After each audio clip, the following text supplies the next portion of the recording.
Are you ready? Yes, I am. Yes, that's the word we want to hear. John Peckman Podcast. Connecticut Valley School of Music and Dance, beautiful downtown Portland, Connecticut. Come over the bridge, go through one set of lights, pull a U-ey, park in the street, in front of the music store with the red neon light. Tell your friends, like and subscribe. Be here on the show with me. Don't wait for me to ask you. You could reach out. You could have your very own podcast here in our studio. You want me to start over? No. Are you sure? Yeah. Okay. Sorry. Hey guys, listen to this. Hear all that? Dave will tell you how to have your very own podcast in our beautiful studio, and you can have that. We're here with Greg Garcia today. Haven't seen you in I don't know how long. It's probably since Steve left. Wow. Yeah. Could be. I wonder what the odds of getting him in here are. You could get him in here. You I think once actually he hears I thought about calling him and saying like, "Hey, I'm going. You should come Dude. with me." All right. Okay. So Greg, I've known from way back in the day. We're gonna cover everything, but tell us what you're doing now that we would want to know about, and then we'll work backwards from there. Okay. Well, musically, I'm doing not a goddamn thing right now. Perfect. I've written a couple of songs. Last time I performed one live was probably about 3 years ago. Oh wow. And that was acoustic, Greg. Yep. I just before the pandemic hit, just as it was hitting, I put a band together and was just starting to, see what it was Sure. going to be. Sure. And then the pandemic hit and killed it. Yep. And then no one died, did they? No. Okay. Wow. But back in the day, what was your main thing? The Kelvins. Right. Yeah. Right. The Kelvins from back in the day. So that was what most people know you as Yeah. or having done. Yeah. Yeah, since then. But you teach now, is that correct? Yeah. English. Oh, hey. That's beautiful. Yeah. I love it. That's cool. I wish I had done that, but I heard that you have to stay in school to do something like that, and that was the problem. That was my problem. Oh, I hear you. No, that's cool. That's pretty cool. Yeah. 14 years now. Wow, that's cool. Was that part of the plan? Not really. What happened was I had been a graphic designer prior to that, and I got really tired of the clients. I hated them. And so I decided to see what was what. And so I went back to college. I didn't have a degree at all. Wow. Went back to college, went to Manchester Community full-time. Wow. And my first semester there, I had an English teacher. Her name was Janine DeRusha. I still remember. Nice. From 20 years ago. And she inspired me so much that I said, I want to be her. Wow. And so I ended up going to CCSU and getting my degree in education. Hey, that's cool. Off to the races. And and that was never part of the plan? No. Wow. That's exciting, though. Yeah. Why not? Right? Exactly. What grade? Well, 9 through 12, mostly seniors. Wow. Hey, that's kind of cool. Yeah. I was a nerd. I can still think of, I had a junior, when I was a junior, my English teacher was my hero. He was cool. He was a cool dude because I was like a nerdy kid that always read, but I kind of kept to myself after a while because I was like, it wasn't cool. And my English teacher, he kind of brought me back into it. I was like, it was pretty cool. Yeah. So that's nice. You could inspire people. Because I still remember, you know. I hope so. Yeah, well, that's what we hope.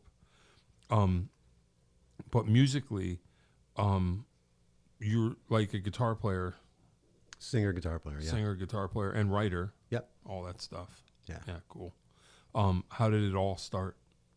When I was a teenager, I wanted to be a rock star. I idolized rock stars. I grew up with like Led Zeppelin and a lot of that brand of music, that classic rock, what we call it now, and kind of idolized them and didn't really do much of anything about it until my senior year in high school. I ended up meeting up with Jeff Pitchell. I don't know if you know Jeff. Of course. And we started a band where I was just singing. Oh, that's funny. I didn't know that. Yeah. And I really didn't have the range to do some of the kind of material he wanted to do. And so that I ended up leaving that after a short period of time. And you grew up where? I grew up in Windsor. Okay. Yeah. Not a Rocky Hill guy. Right. That's what I was thinking. Yeah. But I went to Watkinson briefly, and while I was there, he was there. Okay. And so I met him there. Far out. And then I decided, okay, I'm going to learn how to play the guitar right. And so I just woodshedded and woodshedded and woodshedded. And what I did was I looked at my idols and I said, what did they do? They all learned from like blues players. Sure. And sort of went the next step from there. To doing rock music. And so I said, okay, I'm going to study blues and really study it. And so I bought like T-Bone Walker and Freddie King and all of these different records and just constantly listened to them and worked on first the basics and then the nuances. Like where you're picking the guitar. You know, if you're close to the bridge, it's very percussive and it doesn't resonate much. It's just really tight. And then if you're in the middle, it's very loose. And if you twang the E string from the middle, it dips a little bit in pitch, like microtonally, all kinds of real nuanced stuff. Wow. And I got Who it was down the one to that you noticed the most that helped you realize that's what was going on? Well, because not being a guitar player, that's interesting. Like when you realize there was more to it than just whatever, wherever. Yeah, it was a combination of saying like, okay, what's happening here? What is this sound I'm hearing? Because I had no visuals. Right. I just had audio. The old days. So, and then Gene Donaldson. I don't know if you know Gene. He worked at Windsor Music Center. He taught me for a while. Wow. And I ended up working there as well. But he taught me some of those nuances. Cool. And again, I just shredded and woodshedded until I was almost good enough to perform. And that's when I started performing. Okay. Yeah, right. Wasn't quite there, Almost. but I did it anyway. And Gene and I started a band called the Stingrays. Oh. Yeah, we founded that band. He still has that band. Wow. Okay. Yeah. This all makes sense now. And we played gig after gig after gig. And he taught me how to be a professional, like be redundant. Bring two of things like chords that you need. One night I didn't bring a mic stand. Oh, boy. And he made me play without one. He made me figure it out. Oh, boy. Yeah, right. Even though he had one, he said, you know what? Really? That'll teach you. Wow. Yeah. Yeah. That's heavy. What did you do? Hung it from the ceiling. I don't even remember what the hell. I think I put it on like a stool or something. Yeah. Yeah, but, of course. I figured it out. That's cool. Yeah. That's cool. And so I spent, I don't know, maybe 5 years with Gene. Wow. Like a blues boot camp. Yes. Yeah. Blues and rhythm and blues. And then I decided, okay, I want to do my own thing. And here's where things took a bit of a turn because I, like so many other guitar players back in that particular day, loved Stevie Ray Vaughan. Sure. Okay. And so I started working with his material and emulating it and Hendrix and combining those two. And then I formed a power trio called Seventh Son with McQuaid. Oh, wow. And we played hundreds of gigs. We played biker rallies and bars all over Connecticut. The thing was... Who was on bass? Who the hell was on bass? You had McQuaid on drums. I don't remember who the bass player was. Wow. Yeah. Okay. Sorry, bass player. Yeah, sorry. Oh, boy. Oops. The thing was, though, and I didn't discover this till I reflected on this years later, is that it was ego-based. I was doing it to satisfy my ego. I wanted to be that front guy who played behind his neck and did all these crazy things. Yeah. And I was. I fulfilled that, and but it was hollow. It was vapid in that sense, because it wasn't really me being a creative, right? You know, a true musician in the sense that I understand them to be now. Yep. It was really more ego-based. You're trying to qualify. You're trying to qualify it, walk in someone else's footsteps. Yep. I know the feeling. And some really good things came out of it. We did a 4-song little EP.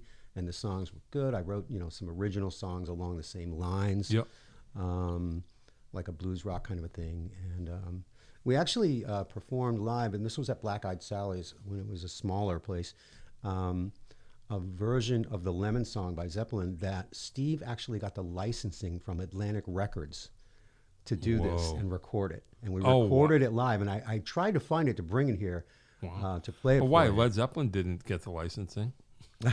You're not wrong. You're not wrong.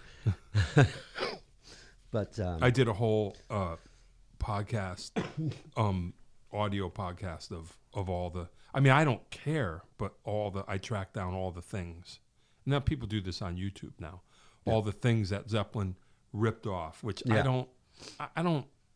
Whatever. That's a whole other conversation. I don't know that they ripped it off. That was the blues tradition. Yeah, There's no original blues. You kind of anyway. But there you are. Well, when money gets involved, sure, things change. Sure. Yeah, but who knew? Right. No one knew that Led Zeppelin was going to sell 50 quadrillion. Not even they knew. So anyway. Right. So there you are. You got the Lemon song. Yeah. And so that went on. We probably played together for 7-8 years. Wow. And then finally, it kind of just crashed and burned. And sure. It was, we just all decided, we're done with this. And that would have been about what year? That was 97, I believe. Wow. Yeah. Okay. And so then I wasn't playing anything. And I had this revelation that I had been just a wanker. Yeah. And someone who was doing it just to feed my ego. And so I sold all my gear. And I had the good stuff. I had like a black Super Reverb and like really like the sold stuff everything you to need. Pitchell. Just sell it to Pitchell. Yeah. I sold it all and I didn't play music again for like 6 months. Wow. And then I wrote a couple of songs on the acoustic guitar. I had a 12-string.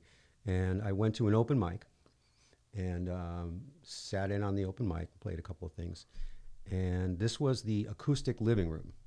Oh, right. And Kevin Cleary's band. Right. And I went there a couple of times, and then he asked me to join. Oh, wow. The Acoustic Living Room. And I did that for a year. See, let me just say now I'm glad that you're here because this connects a lot of dots that I did not, no offense, I didn't realize how central, because we were like in different paths. Like, so you're connecting a whole bunch of dots, which is part of the reason why I do this. Because when we're all dead and gone, the story of the Connecticut music scene will be here. I appreciate and that. That's here we are. That's cool. So shout out to Kevin Cleary back in the day. Yeah. I mean, that was an amazing time. Yeah, he was great. Yeah, definitely. And a good friend. Yeah. I could hear his voice right now. You know what I mean? Like he's one of those dudes. Yeah. Yeah. The man who wore cargo shorts all year. Yeah. With no cargo, necessarily. Not that we knew of. Not that we know of, yeah. So we ended up playing 4 shows a week. And I did that for a living for a while. That was my only job. So we would do a Wednesday show, and then we would do a Thursday show at Piggy's. And then I don't remember. That was a cop bar. Wow, that's funny. I can't remember what street in Hartford. But and then we would do Friday night. We would do 2 shows. We'd do Happy Hour at Velvet at the time. It was called Velvet, and upstairs. then Scarlett O'Hara's all night. And it was taxing. Yeah, it was really taxing. The problem was that there was so much partying going on. Yeah, and I got wrapped up in that. Yeah, sure. And then after about a year, I said, you know what, I got to call this quits. Yeah. And not do this anymore. Do you remember Joey Madden? No. The manager of Scarlett's. He was here. Oh, yes. Right? Yes, I do. That's funny. Yeah. Yeah, he was here. I teach his daughter drums. Mm-hmm. And, one time he came in and he's like, Peckman? You know what I mean? Yeah. Like connected the dots. And then I got him on the show. Told all the Scarlett tales. Oh, man. Yeah. There are so many. Yeah. Anyway, go ahead. Sorry. No worries. So after that, I said, you know what? I really want to pick up the electric again and start that. So I bought a Strat and some stuff. And I ended up playing for, Jamie Brennan? Yeah. Jamie McDonald. Oh, yeah. Jamie Brennan. Yeah. He was starting a also band. on the list, if you're listening, Jamie. Expect my call. He'd be a great guest. Yeah. Oh, he would be. He's got stories. He's been on the list. I have He's been on the list since the beginning. I just I'll forget, and then it comes up again. Yes. Anyway. Yeah. So we started this band. It was called the Jamie Brennan Band, and then we renamed it Honey Rider. And I was just playing guitar and backing vocals, and Jamie was the front man. And it was all original music, which I loved. And it got me to cut my teeth on, like the writing process in a way that I hadn't before. Yeah. And we had Marlon Stevenson, you know him, the bass player? He was on bass. And this was the big thing, Jay Wood on drums. Oh, yeah, sure. Okay. And so after that band fizzled out, or Jamie decided to do something else, I don't know what it was. I said, okay, it's time. I'm going to put a band together. And so Jay was the first person I spoke to, because he's one of the most brilliant drummers I've ever seen or met. Sure. And so we got Mike Ringland on bass. Nice. And then a guy named Mark Tallberg to play lead guitar. Okay. And Mark, I just knew him through other people, and he just turned out to be perfect. You know, he was exactly what I was looking for. And so I lived in art space at the time, in a huge living room space, and so we just started writing songs in there, rehearsing and such, and putting a set together of original music. And then my next door neighbor was Doug Wimbish. Everybody Another knows one Doug. who's on the list. And one day Doug knocked on the door while we were playing, and he came in and he said, I like what I'm hearing. It's really cool. But could you turn it down or whatever? No. He sat in for a minute, played with us, and then after a time when we got our shit together and started playing shows, he was like, "Look, I want to put you in the studio." Great. And we had already recorded with Mike Ryan. We had recorded 4 songs with Mike in my apartment, and I wasn't tremendously pleased with the quality of the recordings. I thought, like, that's a notch below where I kind of felt like it needed to be. And so when Doug offered this, I jumped at the chance. So we went to a place called Longview Farm in Massachusetts, which no longer exists, sadly, which is a place where, like, Aerosmith recorded there, and Living Colour, and used to hear about it. Al Stewart, and all these greats. And the Stones used to use their big barn to rehearse for tours before they started their tours. Yeah, we used to hear about that all the time. Yeah. And so we went up there and we did an overnight. We recorded, and then we slept there and recorded again. Sure. No charge except for a room and board. Wow. And he got us a producer named Fran Flannery. That's a tough one to say. And Fran was amazing. And he got us in there, and we recorded 4 songs. Wow. And it was terrific, really beautiful. And then we ended up getting sent by Doug Wimbish to Andrew Stackpole. Andrew was down in, Norwich, I think? And he mixed it for us. Okay. And this is the Kelvins. Yeah. Okay. So by now, that's what it's called. Yeah. Okay. And interesting thing about that time, 2000 to around 2005 is when we had our moment. Is that back then there were a lot of clubs where I could go in with a set, a nice juicy set of all original music, not a single cover. Sure. Play and get paid. Yeah, imagine. Especially Sully's. We'd play like an hour and a half at the most, and we'd get like $300, which at that time, pretty goddamn good for original music. Sure. Yeah. But we played all over the place. We played some shows in New York City where we would rent a bus. A charter bus. Yeah. Fill it with beer. Yeah. And then sell tickets. Yeah. And pack it and bring everybody to the city. Go to a place like we went to the Bag It Inn, which was obscure clubs, not popular clubs, but obscure clubs in the city. Like Alphabet City was one of the clubs, and we'd have a ball, and do our thing. And so eventually, we got some popularity, blah blah blah, and then Doug brought us on tour with Living Colour. Oh wow! We did 3 shows. We did Toad's Place. Yep. Paradise in Boston, and Pearl Street in Northampton. Beautiful. All to packed houses. Yeah. It was amazing. There you are. And everybody rose to the occasion. You got 600 people who aren't there to see you. Yeah. And it's your job. All you got to do is kill them. Yeah. You just got to go out and kill them. Yeah. And I, in my heart, I believe we did. That's cool. Yeah. That's exciting. Yeah. So at least you get to see. You're like, okay, this is what it is. This is what it's like. This is what it is. Yeah. Hey, that's really cool. So he must have thought you guys were something else.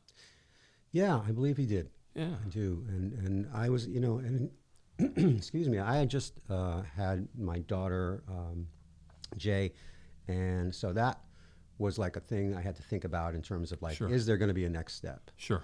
But I was kind of, of a mind where that, if they're going on tour and they want to bring us along, do some shows around the country. Yeah. maybe I'll do that. Yeah. And then my guitar player got a job in New York City making a ton of money. Oh, boy. And so he left. Right. And that killed it. Oh, boy. I couldn't find a replacement. I auditioned a bunch of people. Wow. Nothing. What's the magic? What did he have that nobody had? Well, he was, obviously he was adept, technically adept, Sure. but he understood something that a lot of guitar players, especially at that time, didn't, which is playing a little bit dragging behind the beat. Oh, nice. And that's kind of was my mentality in terms of soloing. Wow. And I really wanted someone who could do that, just Interesting. lag just a bit and thus sort of draw you in Sure. a way. And he was very inventive with his note choices. When he would solo, it was very melodic and a little chaotic. Huh. And he would innovate in ways that I wouldn't have. Nice. I'm adept at playing solos, or at least I was then. Yeah, right. But he brought something to the table that I couldn't have. And did you know? Did he play behind, and then you were like, "This is cool," or was that a conversation, or did it just happen? That was a conversation. Oh, cool. I initially said, like, just drag it. So what did you hear that made you pick that out? That's interesting. Like, how'd you get that idea together? That came from guys like Jimmy Page. Okay. And Mark Ford from the Black Crowes. Okay. And I can't remember the other guitar player's name. What's his name's brother? Robinson, Chris Robinson. Right. Rich Robinson was yeah, the guitar player. Sure. Rich Robinson. Those guys, and I loved their music. And you were like, I need that. Yeah. And he was like, okay. Yep. Cool. So no hurry. Yeah.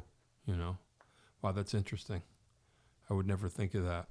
If you want to play a track, it's all online. We can we'll put link. I can link under the sure. YouTube thing. We'll link something. Mm-hmm. Wow, that's cool. And he was like, no problem. Yeah, I can do that. Cool. Yep. And the funny thing was, he was into stuff like Primus. Yeah, like his musical taste was not in this arena really. But he could just do it. Yeah, and he enjoyed it. Yeah, that's got to be hard to have to find somebody that they even like they even know what you're talking about. Yeah, it's funny because I actually hired a guy to replace him, and I had that conversation with him, and he didn't understand. He just, I don't know, what do you mean? What do you mean by that?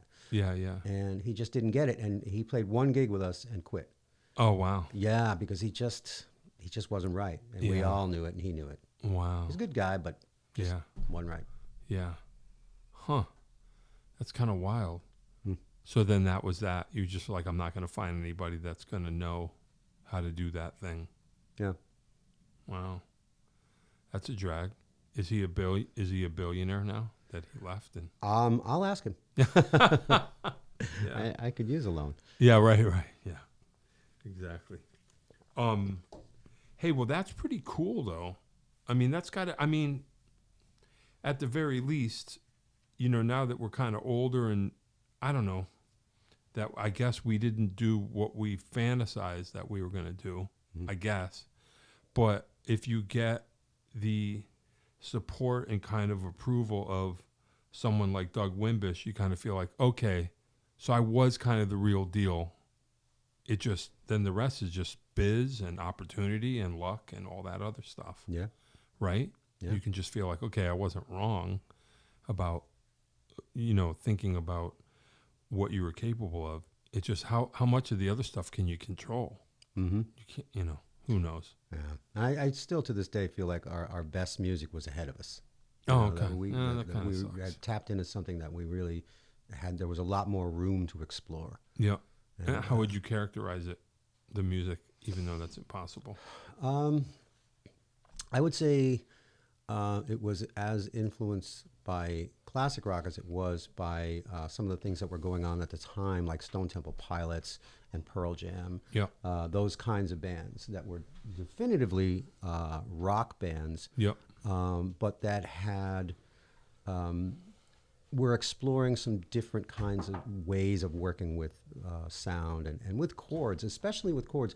I think one of the shortcomings of of rock music Sure. is that a lot of guitar players and writers just stick to basic, your bar chords and things like that, and they don't really deviate a lot into more nuanced areas chordally when they're writing. Yeah. And I was bound and determined to say, like, okay, how does this work together? How do these chords work together to form something that I haven't heard yet? Yeah. And so and just as a side note, the way I wrote was that Jay Wood, the drummer, and we would get together, just the two of us, wherever we were rehearsing, Yep. and we would work for a couple of hours and just like hone a song, and then we'd bring the guys in and say, all right, listen. Yep. Now let's talk about what you might want to do with this creatively. Yep. And Mark ended up contributing some writing in terms of chordal work and such. Sure. On some songs, but really, Jay and I wrote everything. Wow. Yeah. Wow. And who's on bass again? I forgot. Mike Ringland. Oh, right. Mike. Damn. He's so solid. Yeah. No, Mike's great. Brilliant. Yeah, he's great. Also on the list. Yeah. Yeah. No, Mike Ringland. He's something else. Mm-hmm. Yeah. I guess I just didn't realize that it was all those dudes. Because I mean, I didn't really know Jay back then. Mm-hmm. I still don't really know him, but I was more aware of him once social media came, and I'm like, oh yeah, cool, and then I'm like, oh, he was your drummer, because I would see things pop up. I didn't realize that. Yeah, that's pretty cool. That's funny. Yeah, small world. Yeah, he's down in Florida now, or I'd still be trying to get him to do something new. Yeah. I guess that's a move. I know somebody else that's thinking of going there. I guess you could play more down there. He's playing tons. Right? Yeah. Yeah. But I mean, he's one of the best drummers, again, that I've ever seen. Sure. So. Yeah, he'd be playing anywhere. But yeah, who knows? Yeah, that's cool.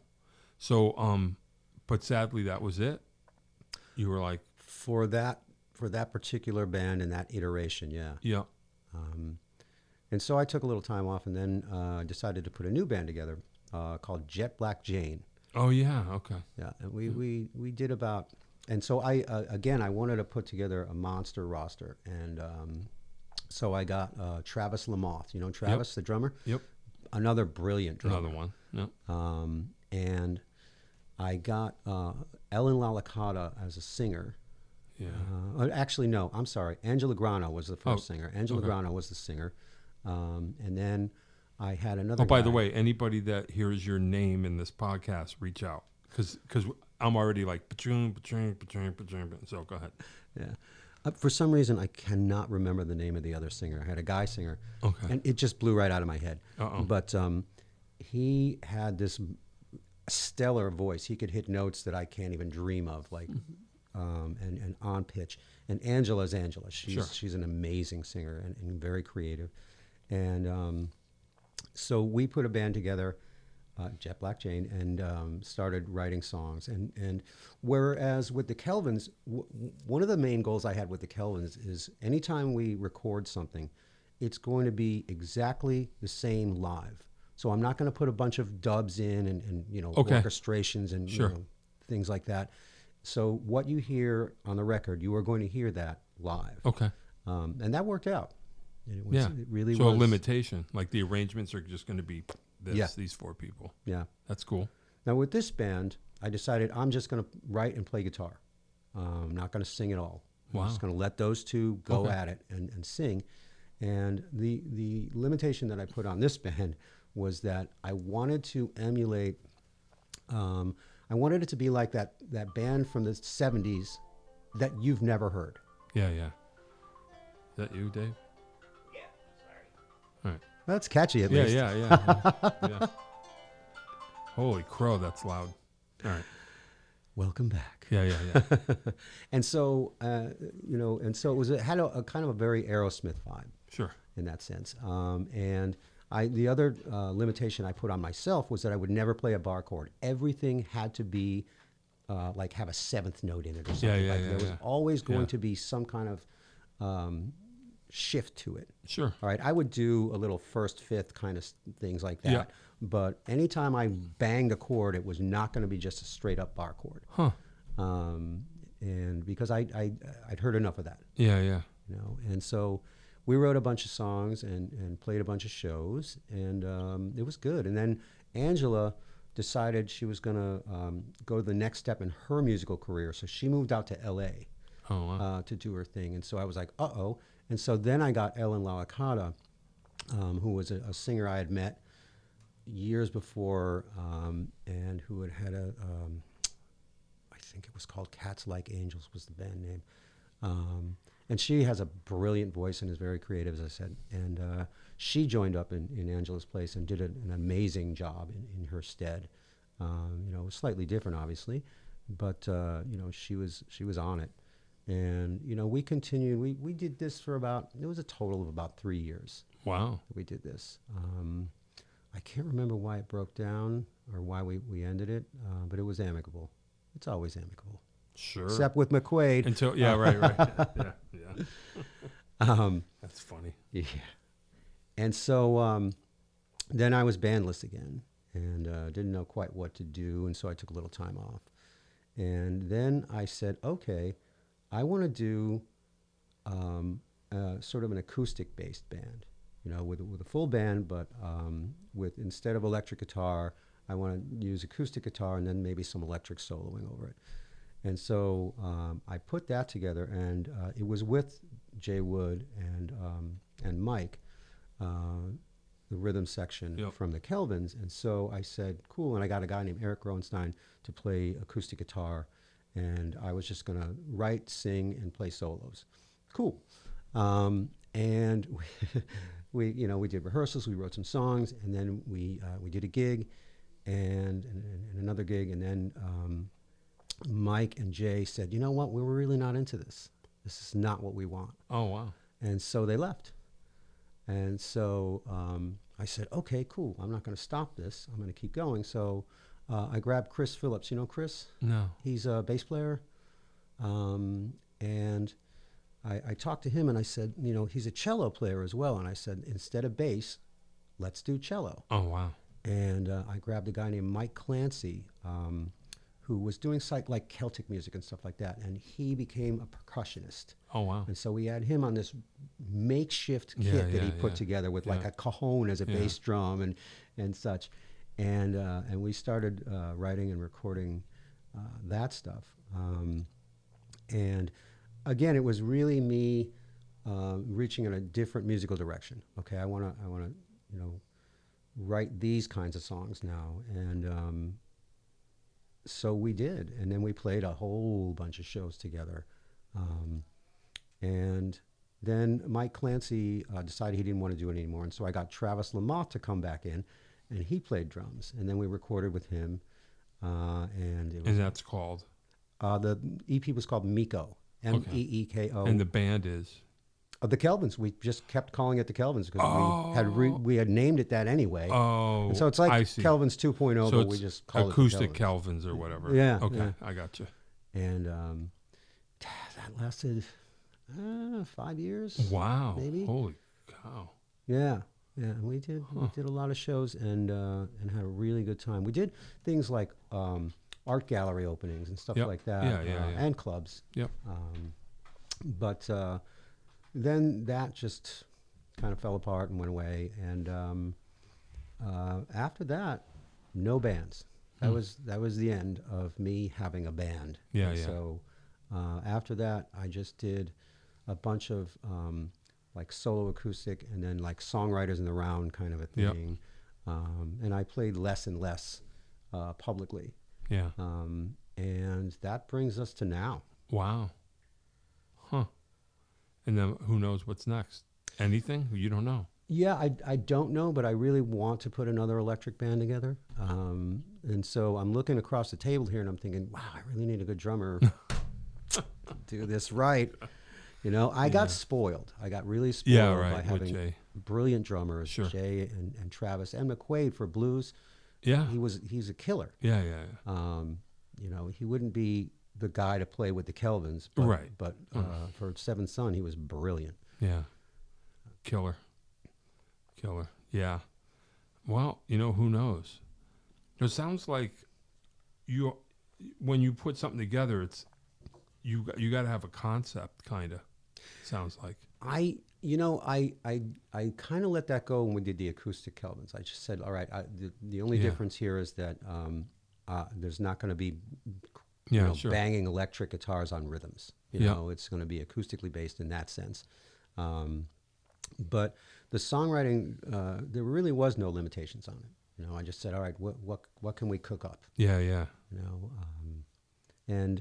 You know, and the funny thing is, I did go back to the idea of sort of a limitation, a formula, when I was putting that band together pre-pandemic, where I said, I want this to be a little more ethereal, a little more kind of smoldering, where you believe at any moment that it's going to explode, but it never quite does. Kind of like my marriage. Like, there's just the tension. You're like, any minute this is going to explode, but then it never does. I no comment. Feel that, yeah. Yeah. Not at all. We explode anyway. It doesn't even matter. Like with us, we've been exploding for years. And so I got Mike Ringland, a bass player, and it was Mark Balling was going to play drums. Oh, okay. Yeah, another killer. Sure. Yeah. And Ellen on vocals. Okay. And I can't remember her name. Her name was Nicole Singh, I believe, who's a cello player who I had put out my feelers and said, like, I want a good cello player to come in and sort of just work with us. Because I wanted that to be an element where, let's say you hear a studio recording and there's some element of strings in it. I wanted to be able to do that live, and I wanted her to be a part of the creative process in molding it. And so it was shaping up to be something really I hadn't done before, which is one of the prerequisites. If I'm going to do a thing, I want it to be something I hadn't done before. And it's funny because I was talking to my fiance about, I don't know, maybe a month ago, about putting a band together, and I was like, I really want to revisit some of that Kelvin's material, and she was like, no. Oh, really? She was like, no, you've done that. Oh, wow. Go further. Do more. That's cool. Yeah, and she was right. I mean, like it struck me like a gong. I was like, yes, if I do it, it's got to be new. It's got to be something new to me. Wow, that's interesting. So that's like that's what fires you up. Yeah, and limitations. It sounds like that's a thing. I guess it's been a theme. Yeah. But it can be inspiring, right? Yeah. You know what I mean? Yeah, absolutely. And it's funny because I recall once Angela and I, we were in the rehearsal space, and we were going to write a song, and she had a song that was something that she had written and called Much Needed Advice. And the whole song was comped on ninth chords. Almost, like a James Brownie kind of thing. And I said, no, I won't do that. I said, I will come up with a riff that equates to that ninth chord. Yeah. But I don't want a comp. I don't want this to be a comped song. It's been done. Yeah. It's going to have a flavor that is kind of, to me, stale. Mm-hmm. And we were civil, but we argued about that shit for a while. I said, look, let me show you a riff. Yeah. And if you agree, then we'll do the song. Wow. And you never spoke again to this day, imagine. Yeah, she agreed. She ended up I played it. It was actually a really cool riff. And so then we took that and we augmented it. I wrote another a B section to it, and to sort of make it a little more, interesting for the listener. And it ended up being a great tune.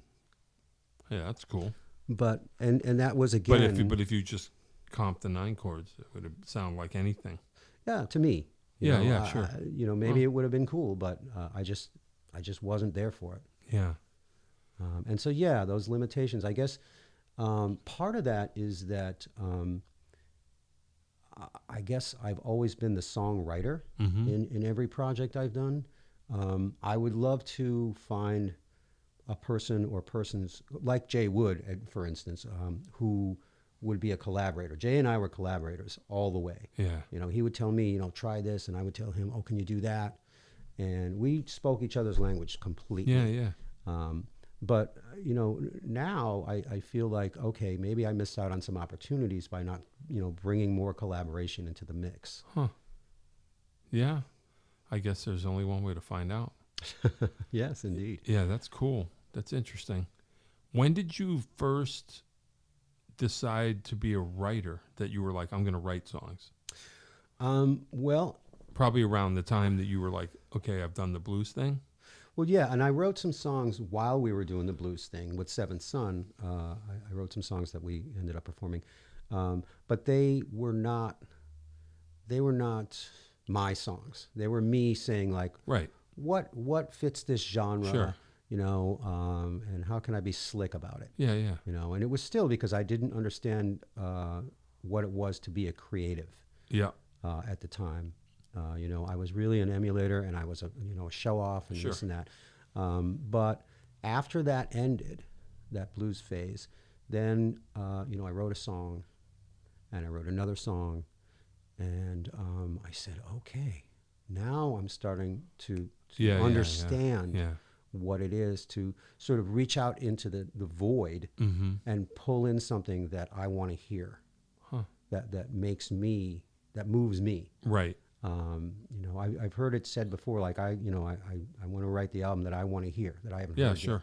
Yet. That's almost a cliche, I suppose, but it's true of me, that I really wanted to write music that I wanted to hear.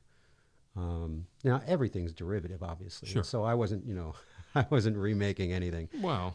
Creating anything new. But everybody has their own, I don't know, what's the word? Their own filter, or their own, what they would want to hear. Like everybody's like a nexus of whatever no two people are going to put together the same influences. Mm-hmm. Right? Yeah. I mean, if you're being real with yourself, I guess if everybody's just listening to the same blues people, they will. Yeah. But, no one's going to have the same handful of influences as the next person, right? Right. It's kind of interesting. That's where it all comes from, right? Absolutely. Huh. What would you say? Oh, but you've done so many different things, so I guess there probably wouldn't be. But if you had to say what combinations of musical influences make your music, how would you say it? Unlike somebody else that we're imagining, Yeah. Well, again, going back to my teenage years, Led Zeppelin was a huge influence. Sure. Okay, I listened to all the classic rock, Sure.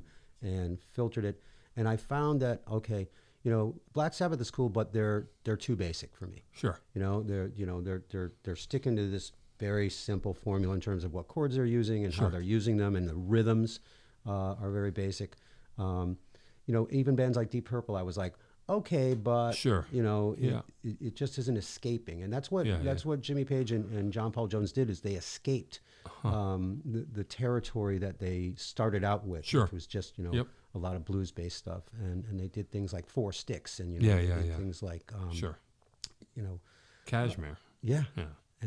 Yeah. And the entire In Through the Outdoor album, which is super underrated. Yeah, sure. Not In Through the Outdoor. I'm sorry, Presence. Oh, Presence. Presence. Yeah, I love Presence. Presence Yeah. was really all John Paul Jones sort of stepping back and saying, "Okay, Jimmy, you write the songs." Right. And In Through the Outdoor is when John Paul Jones yes, asserted himself. But Page decided to pull out a lot of sort of rockabilly sensibility in his playing, but the songs were written as Zeppelin songs, so they had that heaviness to them.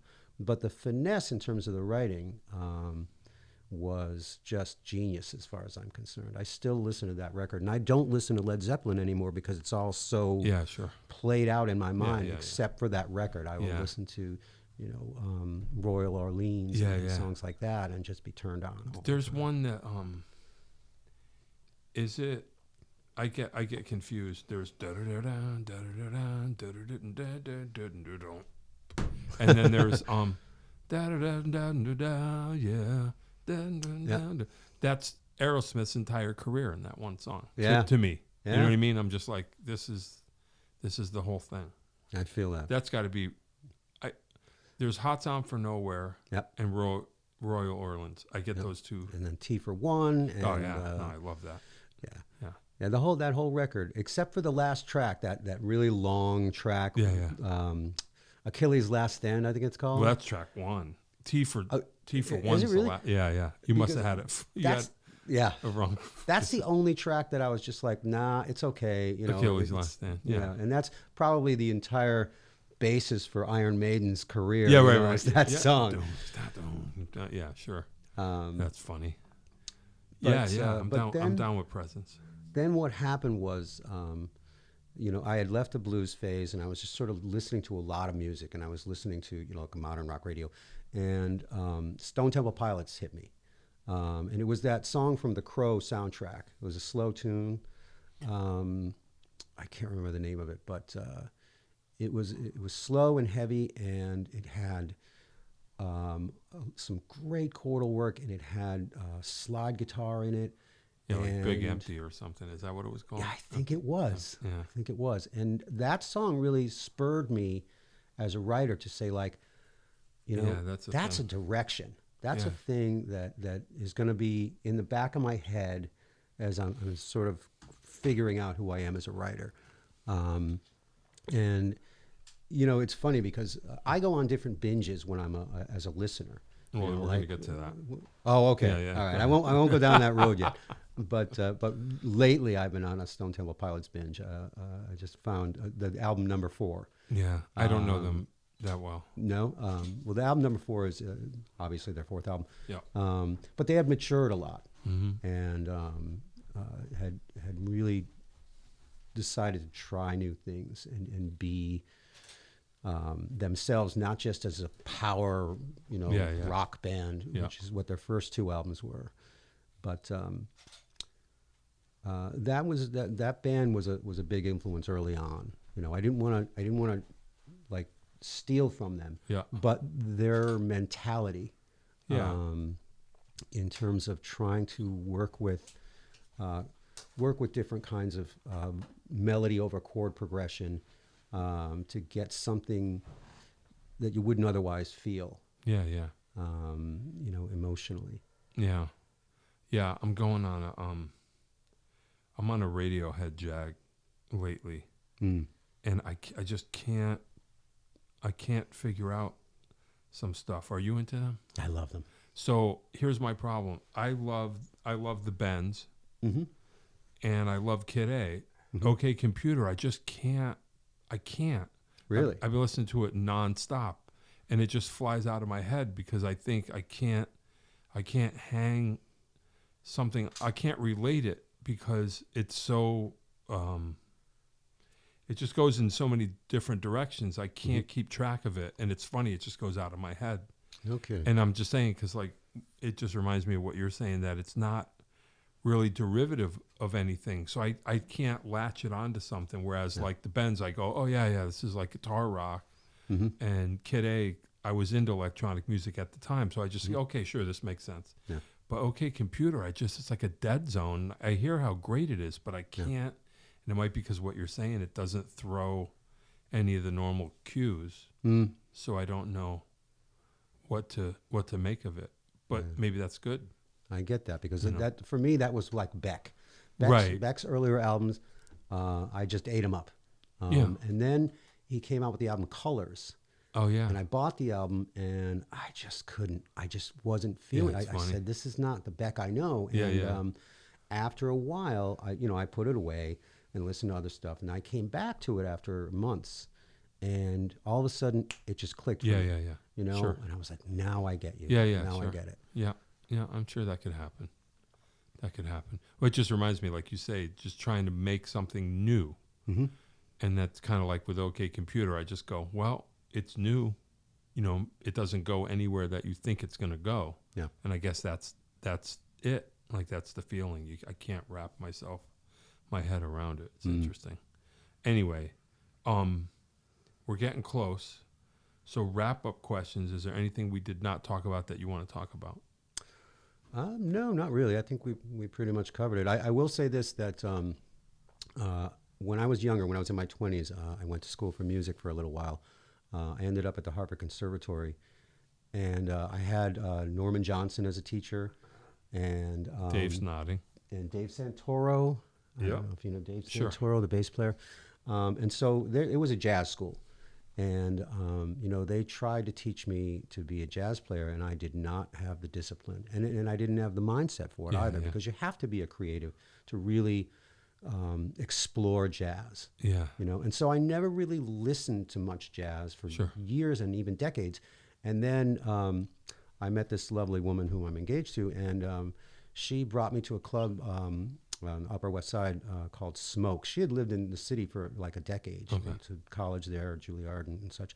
And she brought me to Smoke, and we watched live jazz all night, and I was just blown away. Wow. It You just finally completely yeah. jaw-dropping.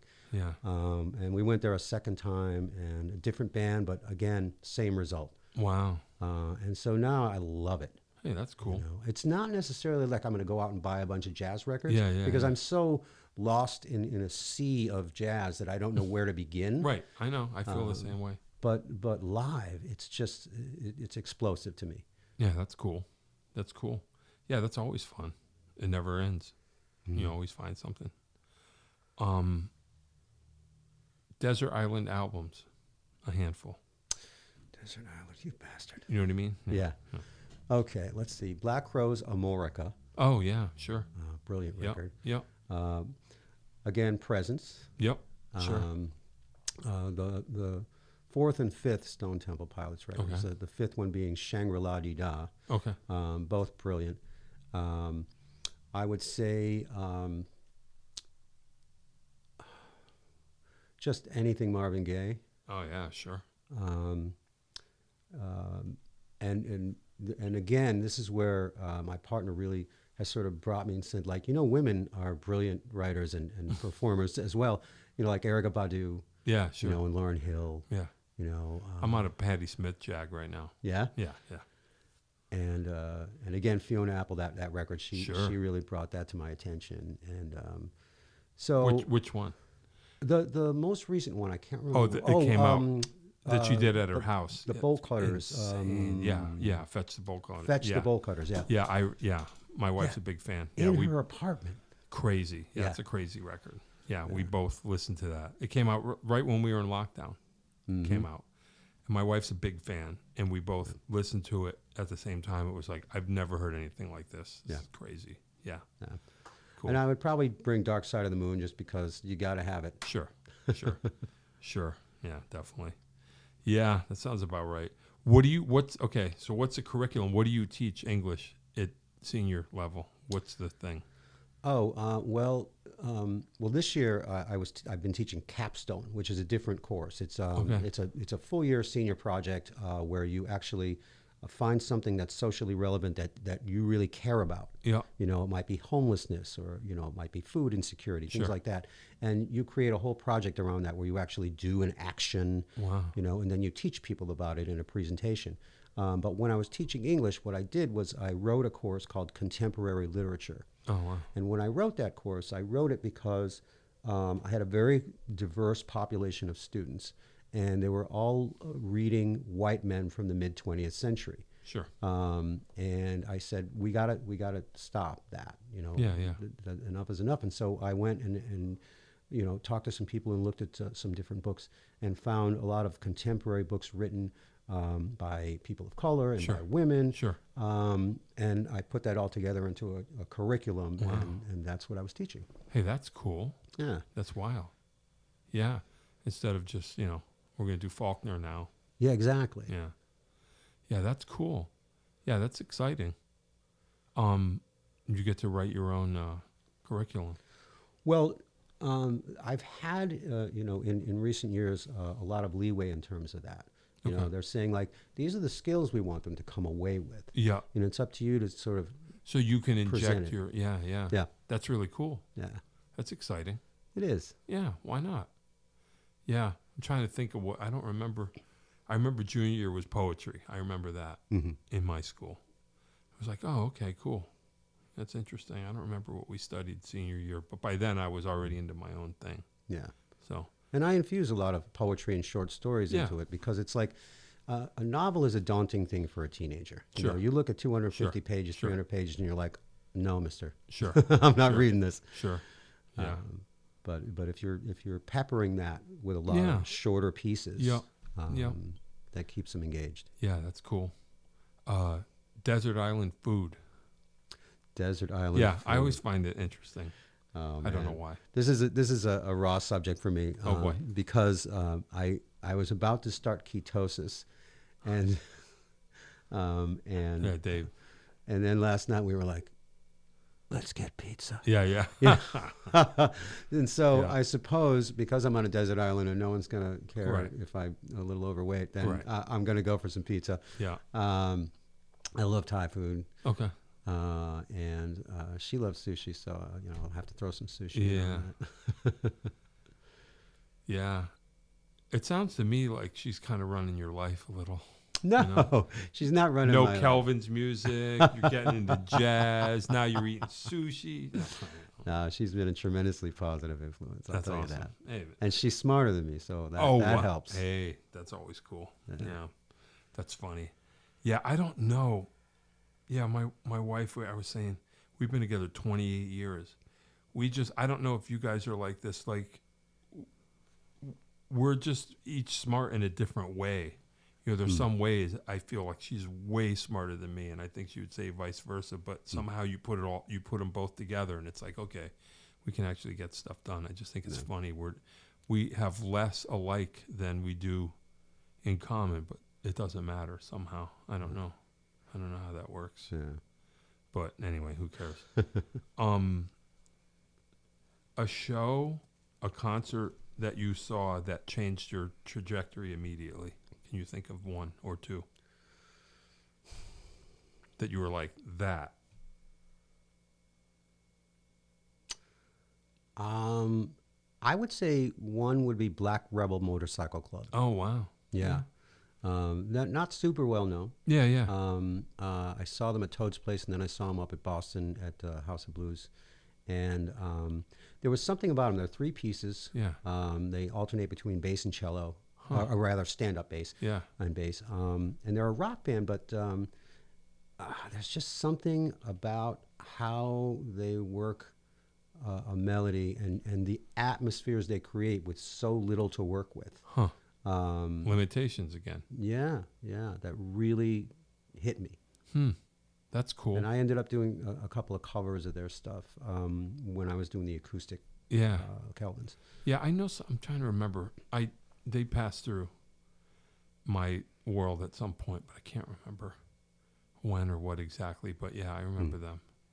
That's cool. That's interesting. Yeah, I mean, we could kind of be good. I mean, we're good, kind of. Is there anything that we didn't talk about? Who knows what's next? You got to stay tuned. Yeah. I am certainly not done. Well, that's good. Being a musician and being a creative, Right. I'm going back down that road. Life has these like different ebbs and flows where sometimes your energy is here Yeah. and sometimes it's there, and it hasn't been with creating music for a while. I think most of the focus that I've had creatively is on teaching. Yeah, right. But I'm really itching to get back to creating music, and so that's going to happen. Hey, that's cool. Hey, that must have been exciting though when you realized. Did you didn't think that that the English thing that would be a creative endeavor, or did you? You know what I mean? Yeah, not by the time I finished Like you're getting my expressing degree. yourself in a completely different way. Yeah, by the time I finished getting my degree, I did understand that. Huh. When I first ventured into it and just started taking English classes and Yeah. such, I was just eager to eat everything up Yeah. and expand my intellectual knowledge of different forms of Sure. the English language and such, in different literature. But then I sort of veered towards creative writing. Huh. And I do write creatively. I've written a bunch of short stories and wow. some mediocre poetry. But I love writing. And so I really was leaning towards the creative side of writing. And in fact, one of the first job interviews I took was at a high school in the area. And I went in and I was all gung-ho about, I want to teach them to write creatively and this and that. And they were like, nah. And I found out later from one of my professors who spoke to like one of the people that was in the interview, and he was like, no, you can't talk about that. You got to talk about, the rigor and teaching the skills and things like that. Yeah, you're going to be lucky you can get them to write at all. Yeah. Let alone, oh, well. Well, it sounds like you're getting somewhere now, though. Yeah, absolutely. If you're devising the curriculum that's more, rather than just the bare minimum or whatever, however you want to put it. Yeah. And I mean, the thing is, it's got to relate to something that their lives have crossed paths with. Right. Right. Yeah, otherwise they're not going to relate to it. Yeah. It's interesting. All right, well, you know what? We can get out of here. Okay. I'm glad you came. That was interesting. Thank you so much for inviting me. Yeah, well, so I have like the master list. No offense, I didn't know if you were on it. I don't remember. Probably somewhere. Probably at some point. Page 17. Well, but then, when you popped up the other day, I was kind of scrambling for a guest. And I'm like, boom, here we go. You know what I mean? Yeah. Why not? Yeah, I really sometimes appreciate it happens. Well, then I was like, of course, yes, that's, because sometimes it just happens that way. It's got to happen like that. Yeah. You know what I mean? Mm-hmm. So cool. Greg Garcia, thanks for coming. Been my pleasure. Yeah. We connected a lot of dots too. So, hey, if you heard your name somewhere in here, you got to reach out and let's get the dots all connected. You know what I'm saying? Yes. Because John Peckman Podcast, we connect dots. This is my new thing, Dave. We're connecting dots. Connecticut Valley School of Music and Dance, beautiful downtown Portland, Connecticut. Come over the bridge, go through one set of lights, pull a UE, park in front of the music store with the red neon light. Like and subscribe. Tell your friends. Be on the show with me. Have your very own podcast here in our beautiful studio. Dave will tell you how. Greg Garcia, thank you. Thank you. That is all.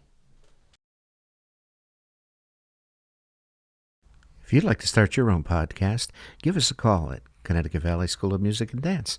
Our professionally designed podcast space is here for all your recording needs. Rent out our studio to do interviews with up to 4 people, to record audiobooks, social media content, and all other recorded material. Our rentals include a private studio along with our professional-grade podcasting equipment, and we can customize your output to whatever your needs are. We also have green screen capabilities, which will expand to video capability if you so wish. So check us out here at convalley.net/podcast.